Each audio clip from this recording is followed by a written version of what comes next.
Want a bite? I'm on a diet, but thank you. You're kidding, right? You look great. Very fit. You can always be thinner. Look better. Welcome to the Work in Progress podcast. I'm your host, Michael D. Catherwood. Oh yeah, buddy. Oh yeah, buddy. If you want to work with me, as well you should.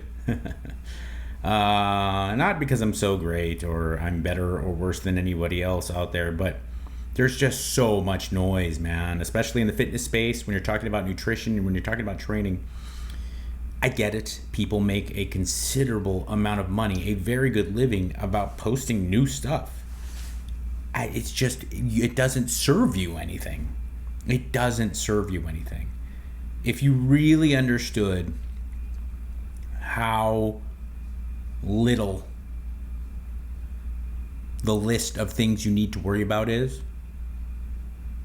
to get, not to lose a little weight, I mean to get the results you dream of.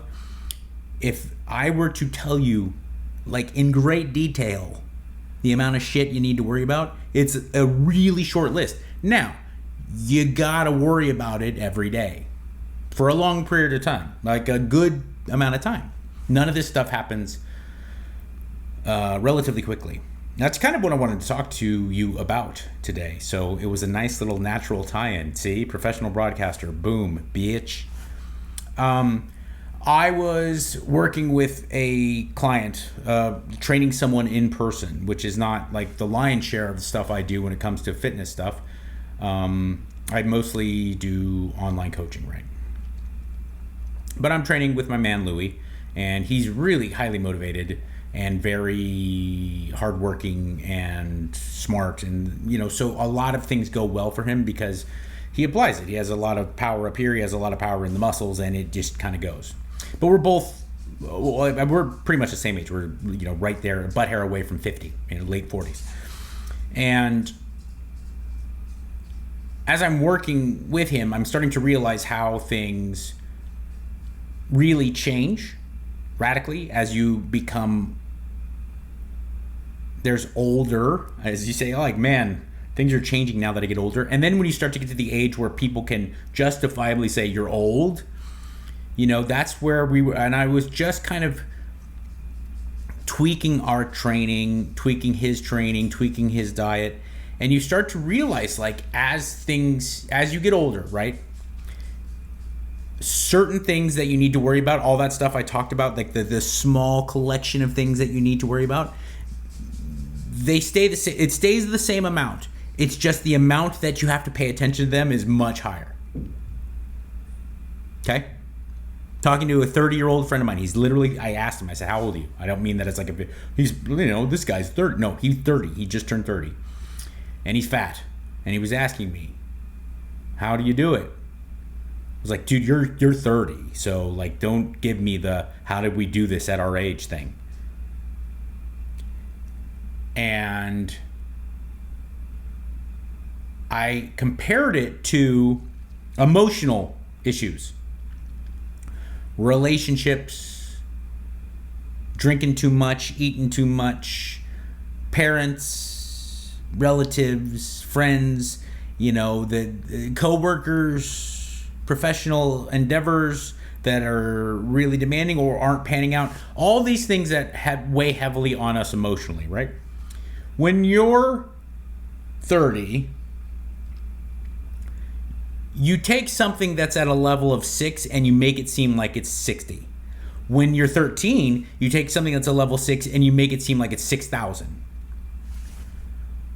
When you're looking at 50, you take something that's a maximum 10 and you make it seem like it's 2.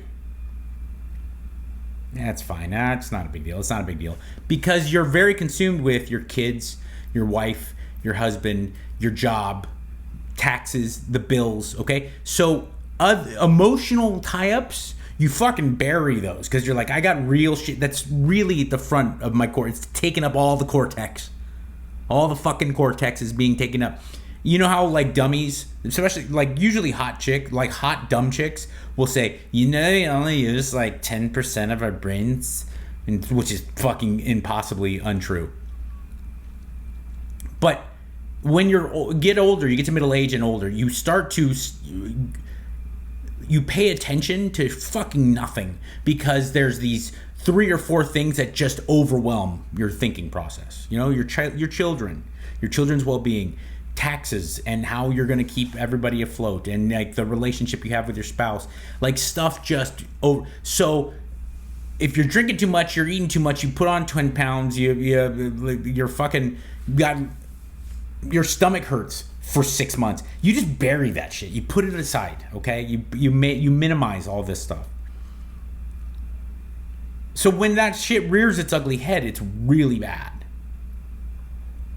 So that's why I really want to focus in on, moving forward, I'm literally going to start training and coaching middle-aged people, men and women, who have jobs and lives. And this is not me. I'm not one of these guys like, you kids don't even understand how much you guys got all the time in the world. No. You have a different set of concerns, and your lifestyle is very different when you're 25, when you're 35. It's just a different thing. When you're with a fucking old person with kids and a job and life,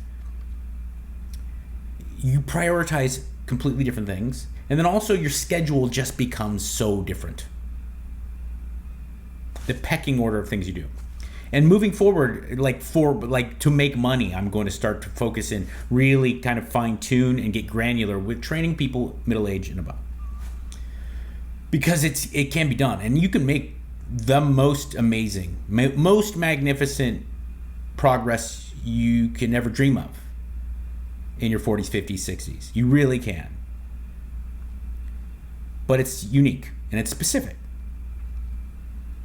And so that's what I wanted to talk about. And I just wanted to, there's a handful of things you should really, you gotta make sure, I don't need you to train 2 times a day, 6 days a week, but you gotta make sure that the 3 or 4 days that you're training a week, you never miss. Barring serious situations, or you're so sore or tired or sick, right? Okay. But just, it's like, no, I'll get to it tomorrow. That shit, you can't do that anymore. Do you have to go Dorian Yates in his peak when you're training? No, you don't. You don't have to put yourself in the hospital every time you train. But you gotta make it. 3 times a week you say, okay, here's your program. Boom. Okay, it's a non-negotiable. You're in there. And you're lifting heavy weights. Heavy relative to you. Maybe very light weights for Earth. But if you're just getting started with resistance training, I want you to be working in a situation that's very taxing on you. It's very it puts a lot of resistance and force, and forces you to develop force. That's what's healthy. That's what's going to make the needle move and make your body look different and make you feel different. Okay. Prioritize protein. Prioritize fiber. I think everyone should prioritize protein. I don't think everyone needs to eat 90s bodybuilder amounts of protein. You're eating 3 grams per pound of body weight. No, but I think the overwhelming majority of people, when I saw the FDA recommended value, it's insane. People should be eating 0.8 grams per pound of overall body weight, or 0.1 gram for every pound of goal body weight. Roughly. You don't have to get exact. But let's say you're my size. I'm 185 pounds. If I want to be 170, I know like my peak when I'm shredded, I'm single digit, I'm 169 to like 171, I'll eat 170 grams, okay? But look, you get older, you get above 35, let's say, you start to get in your 40s and your 50s, like this guy over here. I don't mind pushing it even way higher, 3 grams per kilogram of body weight. I very commonly am eating 220 grams of protein. I'm 180 pounds, a little over 180 pounds. And that's not that much compared to some of my friends, some of my people that I bump elbows with. Because your protein synthesis is compromised, and also just metabolically you have a lot of different stuff going on in your body. So it just really push the protein as you get older. Not only is it going to be beneficial when it comes to certain metabolic activity, you're going to eat less. Protein makes you eat less. It's very satiating calorie for calorie compared to the other 2 macros, okay? So overall eating less is going to be a good thing. No one needs to be bulking in their fucking 40s, okay? I'm sorry, skinny fat guy at Buffalo Wild Wings who at the end of the bar who's telling me about how awesome he was in high school at fill in the blank sport. No one needs to be bulking in their fucking 40s. Stupid fuck. Fuck you. You're gonna get your man tits are going to be bigger. That's what you're going to achieve. And if you think you're going to be Jay Cutler in 2003, you're fucking wrong. Really, just maintenance level calories at our age. If you want to be huge, fine. That's different. That's a whole different ballgame. I don't think that's the majority of people. Certainly the majority of people who have made it past 35. Once you get past that, I don't think you have these dreams of stepping on the Olympia stage. If you do, things are different. I'm one of the rare fucking fitness people online that actually knows what I'm talking about when it comes to that. Do I think meal frequency is important for most people? No. Meal frequency is rather inconsequential for 99.5% of the population, as long as you're getting a certain amount of calories and a certain amount of protein. If you want to be a bodybuilder, meal frequency is really fucking important. But that's not, most people are not 220 pounds and jacked and 7% body fat. You know, that the need of protein synthesis and the protein efficiency that these guys have, these guys and gals, like, okay, if you're a competitive high-level strength athlete or a bodybuilder or a physique athlete, you need to eat pretty frequently throughout the day. There needs to be servings of fuel yourself with glycogen, okay, and give yourself amino acids constantly. Like, if you're just someone who wants to look good, take their shirt off at the beach and impress people, and go down to jiu-jitsu with your other gray-haired buddies and fuck some shit up, 3 meals or 6 meals, 2 meals or 4 meals, it really doesn't matter. At the end of the day, it doesn't fucking matter. I think there could be a small margin of performance. I mean, training fasted is not probably ideal for someone who's a competitive athlete, even like a master's athlete or someone in my age range. If I decided I got this hair up my ass, like I'm gonna go do the Masters, Austin Open in jiu-jitsu or something, I wouldn't be training fasted.